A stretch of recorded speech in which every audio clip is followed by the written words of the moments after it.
channel of me is DOOGEE S98, and today I would like to show you how you can operate voice recorder on this device.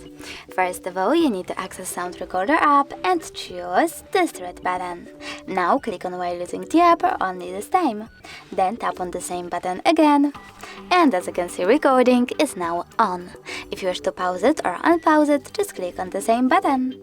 If you want to end it and save it though, click on this square one. Now name your recording however you wish to. And click on confirm. After that, tap on this right button over here with 3 lines to access list of all your recordings. To play it, click on it.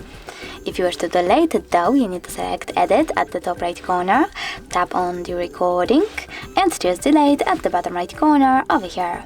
Lastly, confirm your choice in the pop-up. Thanks so much for watching. If you enjoyed this video, leave a like, comment and don't forget to subscribe. Bye!